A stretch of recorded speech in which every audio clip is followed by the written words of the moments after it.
வரலட்சுமி நோன்பு முடிஞ்சு 2 நாள் சரியான டயர்டு. ஆனால் சரியான டயர்டில் கூட என்னால் ரெஸ்ட் எடுக்க முடியலங்க. அந்த அளவுக்கு 2 டேஸும் ஒர்க் இருந்துச்சு. ஸோ நான் அன்னைக்கு பூஜையை முடிச்சுட்டு அன்னைக்கு நைட்டே புனர் பூஜையும் பண்ணியாச்சு. ஸோ நிறைய பேர் வந்திருந்தாங்க. நிறைய பேர் ஸ்வீட்டு, பூவு, நிறைய கிஃப்ட்டும் எனக்கு கொண்டு வந்து கொடுத்துருந்தாங்க. எனக்கு ரொம்ப ஹாப்பியாக இருக்குது. அண்ட் இன்றைக்கி தாங்க ஒரு வழியாக பூஜை ரூம் எல்லாத்தையும் க்ளீன் பண்ணேன். அண்ட் மகாலட்சுமியோட செட் நான் இந்த பக்கமாக வச்சுருக்கேன். ஏன்னா அந்த பக்கம் கொஞ்சம் கிளம்ஸியாக இருந்துச்சு. ஸோ அரேஞ்ச் பண்ணும்போது இது இந்த சைடு வச்சுருக்கேன். ஸோ இந்த செட்டப் இப்போ எப்படி இருக்குன்னு நீங்கள் கமெண்ட்டில் சொல்லுங்கள். அதுக்கப்புறம் எனக்கு நிறைய கிஃப்ட் வந்துச்சு அப்படின்னு சொன்னேன் இல்லையா, இதில் இது என்னோட ஃப்ரெண்டு கொடுத்தாங்க. இது ஃபுல்லாகவே ஹர்ப்ஸ் பேஸ்ட் உள்ள மேக்கப் கிட்டு. ரொம்ப நல்லா இருக்குது. ஏன்னா எனக்கு ஆல்ரெடி கெமிக்கல் அலர்ஜி, ஸ்கின் இஷ்யூஸ்லாம் இருக்கிறதுனால அவள் எனக்கு ஹர்ப் பேஸில் கொண்டு வந்தா. அண்ட் இது குபேரர் பாட் செட்டு பிராஸில் என்னோட நெய்பர் வாங்கிட்டு வந்து கொடுத்தாங்க. எனக்கு நிஜமாவே ரொம்ப பிடிச்சிருக்கு. 5 பானை உள்ள செட்டு. ஆக்சுவலாக இதை நானே வாங்கணும் தான் நினச்சிட்டு இருந்தேன்.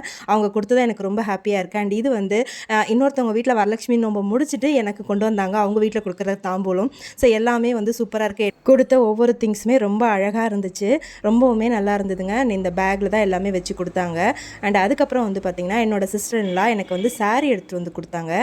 சாரீ பார்த்திங்கன்னா லாவெண்டர் கலரில் சில்வர் பார்டரு. அதிலே தான் ப்ளவுஸ், சில்வர் கலரில் தான் ப்ளவுஸ் வருது. ரொம்ப அழகாக இருக்குது பார்க்க. ஸோ எனக்கு வந்த கிஃப்ட்லாம் எப்படி இருக்குன்னு கமெண்ட்டில் சொல்லுங்கள். பாய்.